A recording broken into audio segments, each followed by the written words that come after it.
roads are an essential way for New Jersey residents to get around, so it's quite obvious that they have an opinion about this. This competition has been going on for more than 20 years, and for most students, it's just about having fun. Following these guidelines doesn't necessarily mean you have to get rid of your favorite foods, such as these chips, but Harsh says it's a matter of having moderation and making simple changes, such as switching to these multigrain chips.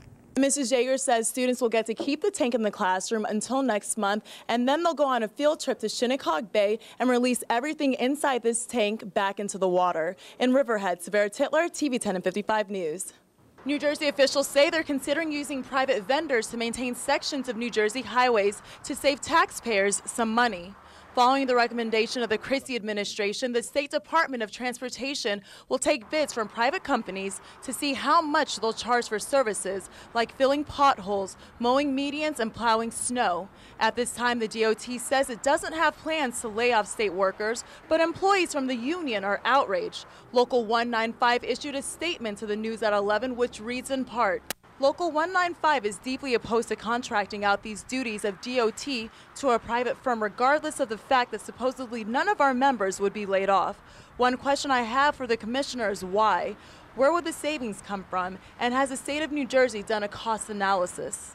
State roads are an essential way for New Jersey residents to get around, so it's quite obvious that they have an opinion about this. That would be something to consider then, because everybody wants to save taxes, especially in New Jersey, since you pay the highest taxes in the nation. We need to focus on trying to help the city, help people who need jobs, and sending it outside, it's sort of like you're taking money out of or taking food out of people's mouths. Currently, there are about 420 New Jersey Department of Transportation maintenance staff members that maintain 13,000 lane miles of highways, ramps, and shoulders.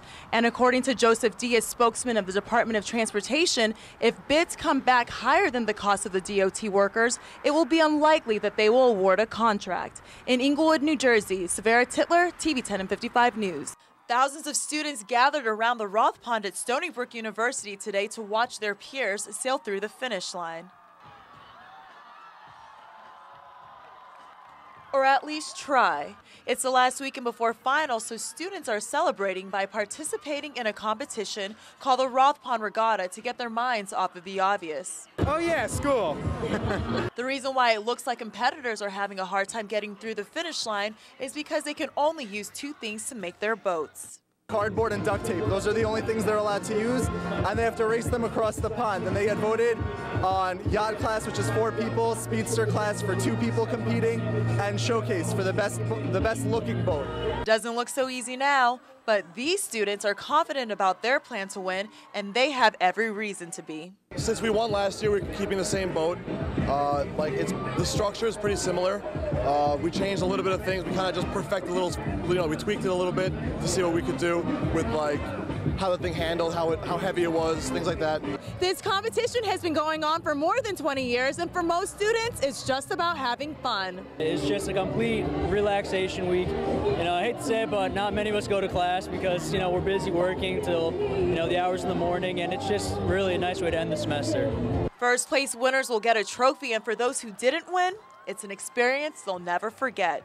In Stony Brook, Xaviera Tytler, TV 10 and 55 News. One of these first grade students from Roanoke Avenue School is hoping they get picked next to add one of these sea creatures to this aquarium tank. And the ones who are the best behaved got to put starfish, seaweed, and...